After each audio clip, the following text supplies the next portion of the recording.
Aces are great. Deuces are nice. But with sevens and eights, you better think twice on Cut Sharks. And here's the host of Cut Sharks, Jim Perry. Thank you, Jack. Thank you very much. Welcome to Cut Sharks. Good to have you here. Thank you for joining us at home. Thank you. And a very good opening poem from Sherry and Shirley Griffith from Fairmont, West Virginia, watching us on WBOY TV, Channel 12. Thank you, Sherry and Shirley. And now let's open the board and get to the cards. Janice and Lois, if you will, start loading in the cards, and we'll meet our card sharks.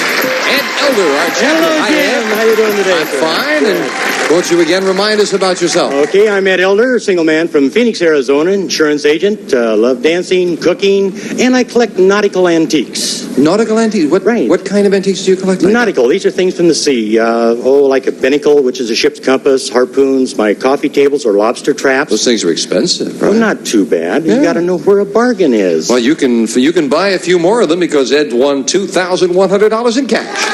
Good champion. And we're meeting our challenger for the first time. This is Jane Berry. Hello, Jane. Welcome. Nice to have you here with us. And won't you tell us about yourself? Okay, my name's Jane Berry. I'm from Denver, Colorado. I'm a licensed emergency medical technician. I'm also a dialysis technician. So in my spare time, I like to play doctor a lot. I go to school part-time, and eventually I hope to be a genetic researcher and build monsters. Are they really going ahead? Some of the genetic things they're doing are quite fascinating. They're really going pretty far with it. You think someday they could build monsters? Well, I think they already can. Look at me. Oh, no, you sound like a nice Jane Berry. Happy to have you here with us. Hope you're going to have a good time. You both cut the cards, yes? Yes. Certainly did, Here we go. We'll start the best 2 out of 3 with a question to Ed, the champion. Ed, we asked 100 people over the age of 90. Now, we promise not to come looking if you say yes, but do you have any money stashed away under your mattress? How many 90-year-olds do have some cash under the mattress? Who says it has to be just a 90-year-old to stash some money away? You know, nowadays, well, under the mattress. Under the mattress, and well, anywhere else for that matter. Okay, how many have them? A lot of the older people don't trust the banks. A lot of them are stashed under there. It's a difficult one. I say around 55. 55 out of 100 people over 90 have some money under the mattress. Jane, higher or lower? Okay, I think that number's going to be a lot lower because 90-year-olds are on Social Security, and they're not making that much money, and they probably don't have that much to stash. So I'd say the number's going to be lower. You say lower. If it is lower, Jane, you'll play your cards. If not, Ed plays his. The actual number of 90-year-olds who have some cash stashed away under the mattress is 2. That's all, just 2. Yeah, they're a little smarter than that. And Jane, the challenger, starts off the match with a 9. Change that card! Winning the question, you have the right to change it. A good change. Lower! A jack. Lower than a jack. Yes, a 5. Higher! Risking it higher. Oh, no, a 3 is not higher. That gives Ed a free chance to play. A 5. Okay, Jim, let's go higher on that 5. Higher than the 5. Let's go lower on the 5. Lower than a jack. 3. Let's freeze right there. And we move over the freeze bar, protecting that position. Janice will fill in the spaces for you, Jane, and your first question. Now, Jane, we've all heard that there are rehearsals for wedding ceremonies, right? Mm-hmm. So we asked 100 women who are engaged to be married. Since you've been engaged, has your fiancé asked you to rehearse the honeymoon? How many engaged women said, yes, he has? That's going to be a big number. People not even engaged are practicing an awful lot these days. I'd say the answer to that's going to be 73 of those ladies are going to be practicing for the honeymoon. Been asked to practice. That's asked to practice. They've been asked. Okay, 73, says Jane. And higher or lower? Practice makes perfect, Jim. After all, you know, and a lot of them do. Yes, this is true. A lot of the men do ask the women. Some accept, some don't. But I would say it's going to be a little bit higher than that, Jim. Higher than that? Yes. Oh.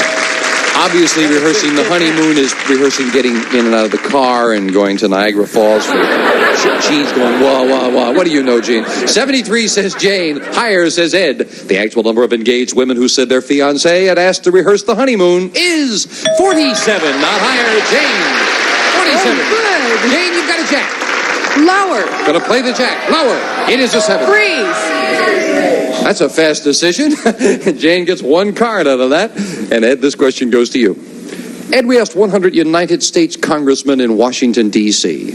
When an employer interviews a man for a job, should he have the right to know if the man has a prison record? How many congressmen said an employer should have the right to know if a job applicant had a prison record?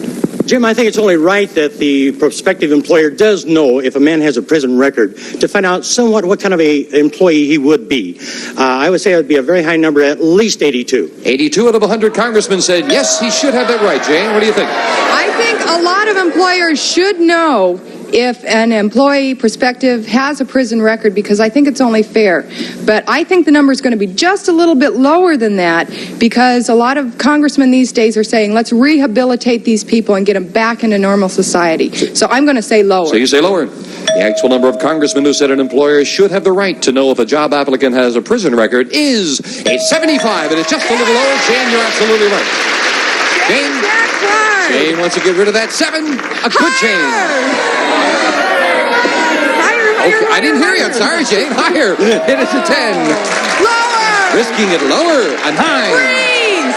Now, Jane needs 1 card for the first game of the match. We are at sudden death. Someone has to win it right here. Jane, we asked 100 third grade kids, when your parents punish you and tell you that they're doing it for your own good, do you believe them? How many How many third graders believe their parents are punishing them for their own good? I think the third grade kids are a lot smarter than people give them credit for. And when they do something wrong, they know it. There are some unfair parents who are going to really punish them, and the kids are going to get really upset about it. But I'm going to say 71 of those kids know that it's for their own good. 71 out of 100, Ed. What do you think? Well, really, they do. And they know when they're wrong. They know when they've done wrong. They know when they're being punished. But a lot of them feel that it is unfair. But still, it's going to be a little bit lower than that. A little lower. Yes. These are always some of the most fascinating polls when you find out what the youngsters think of us adults. 71 says Jane. Lower says Ed. The actual number of third graders who believe their parents are punishing them for their own good is 82. Not lower. Even more. Now then, Jane, in sudden death, you have a 9. You could change it and play 1 card or pass it to Ed. I'm going to pass it. You're going to pass it. Ed has to play the middle card, the 8. Turn them both over, you win. 1 mistake, the game belongs to Jane. We're going to have to go higher. Higher than the 8. It is an 8. For the first game of the match, it is lower. And Ed wins game 1. Well, that big ace backfired on you, Jane. So it's game 1 to the champion. We'll be right back right after this. Game 1 to the champion. Janice will deal out same 2 decks of cards with the next cards off the top of the deck. And we'll start game 2 with a question to you, Ed. Ed, we asked 100 professional striptease dancers. Have you ever dated a millionaire? How many strippers have dated a millionaire? Oh, gosh, I wish I was a millionaire. I wouldn't mind dating a couple of strippers, but I'm sure a lot of them have, because the millionaires do go to a lot of the strip shows. Although not many of them are going to date millionaires. They'd rather take an average street guy, okay? So I'd say a relatively low number, 40. 40 out of 100 strippers have dated a millionaire, Jane. Well,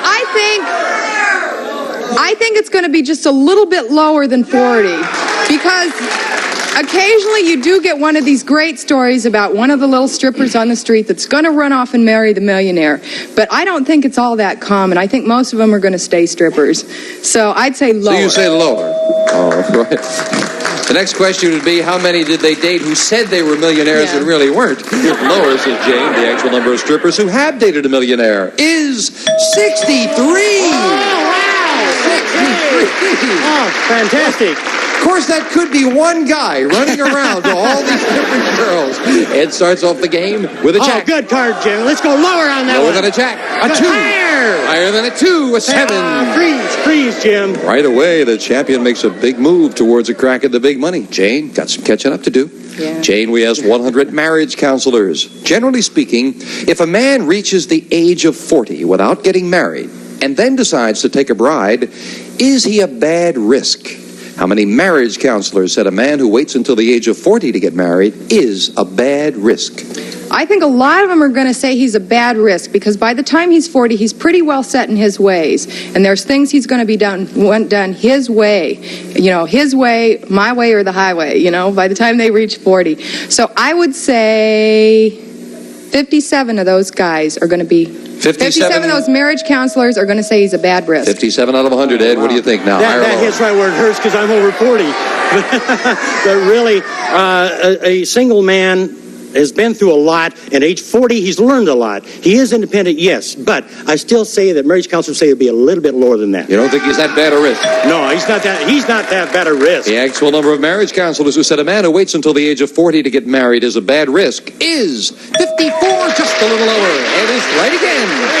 Ed, you're looking at a 7. Gotta change that 7, Jim. And the 7 becomes a 2. Fantastic, let's go higher. Higher than a 2, a 7. Gotta please.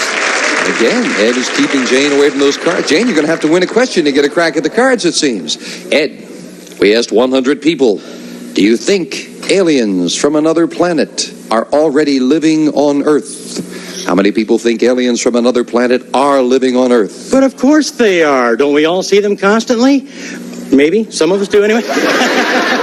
There's a few here and there. No, there are a lot of people that believe there are extraterrestrial beings here on Earth, but then a lot of the people don't believe that they're really that capable, or do they look like us or what? So I'd say probably only 25. 25 out of 100 people think aliens are already living on Earth, Jane.